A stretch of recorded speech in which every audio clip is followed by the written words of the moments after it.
He's a former aide to Senator Lieberman. He's been an advisor to the DNC. He's now managing director of Tremont Public Advisors, a political and public affairs firm. Matt Hennesey, thank you for joining us. Great to be here. So you were telling me that you've recently been down in Washington, D.C., and you talked to our congressional delegation. What are they talking about? Well, I think there's a couple things. First of all, it's been a huge shift in the power base for our Connecticut delegation. We went from having two chairmen in the Senate, a chairman of the House caucus, and an appropriations chair in Rosa DeLauro in the House. We're now in a situation where the only senior chairman we have left is Senator Joe Lieberman. And so our delegation is taking a hard look at how they can help Connecticut with an entirely different landscape. And what sorts of solutions are they coming up with? Well, I think that's going on right now. I mean, you heard a little bit from Senator Blumenthal earlier about finding his way around the halls. I think everyone's finding their way around the new face of Congress. And they're looking, specifically, they're looking at how they can use the Obama administration to help bring resources back to Connecticut, to help out with new construction of projects, jobs, things along those lines. They know they're not going to have too much of an open ear in the House leadership, especially. Right. So, yeah, and as he's finding his way around, both perhaps literally and figuratively there, what are the major issues you think that they'll be talking about? I think that you're going to see, obviously in the House, you're going to see the health care issue. Yeah. That's going to be a big one. Our delegation obviously is against the wholesale change of it. At the same time, the Senate is going to act as a firewall. No matter what the House Republicans get through, the Senate will wind up blocking any attempt to change health care wholesale.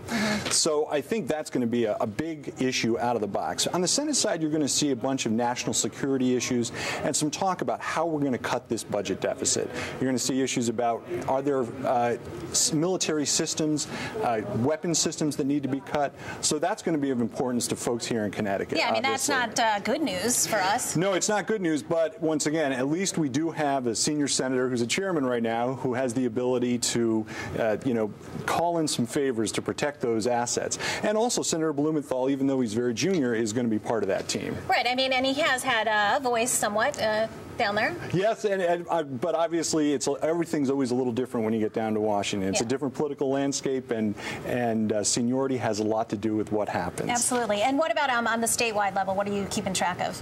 Well, on the statewide level, this is going to be a very interesting speech that Governor Malloy is going to give in February to talk about the budget.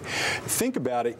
If it wasn't for some significant constituencies like the three largest cities, Hartford, New Haven, and Bridgeport, and state employee unions, we might very well have a Governor Foley. And that's a pretty significant constituency that's going to be looking carefully at that budget. Can Governor Malloy make the cuts to a core constituency that essentially gave him the governor's office? Well, but that was also the criticism, right, during the campaign, that he has all this support from the state employees union. I mean, when it comes down to taking care of the budget, is he going to be able to say, you gave me all the support, now I need you to give me all these concessions? I mean, is that something that he can get of this? First of all, I think that he's pretty much laid out what the challenges are, and they're significant. We're talking about a $3.6 billion deficit. He's laid it out. He's set up a program where he's going to ask for some significant sacrifice from core Democratic constituencies.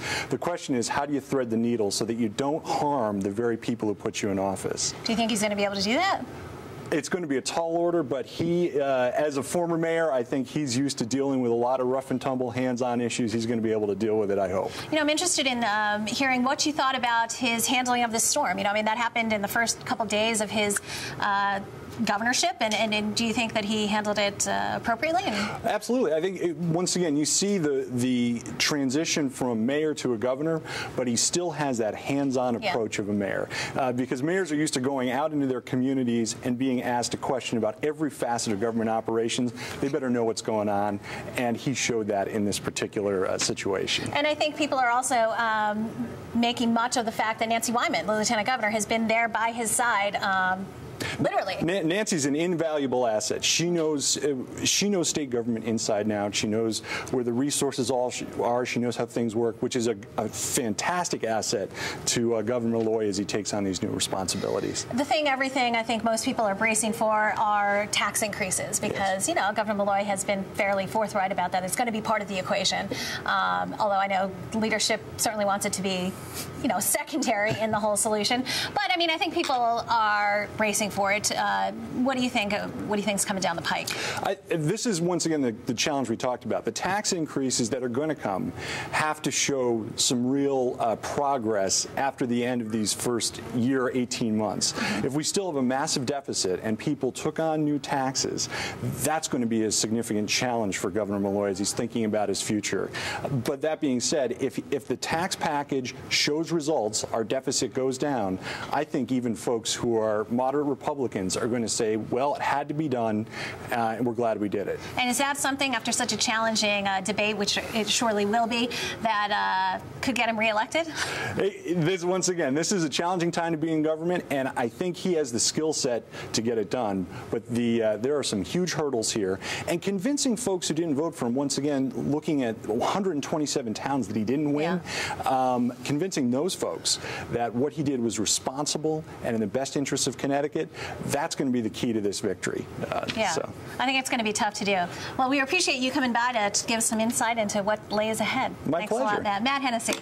Don't forget, if you missed something here on The Real Story, you can now watch it online by going to ctnow.com. You can also catch us on YouTube. Thanks for watching this week's edition of The Real Story. I'll see you here again next week.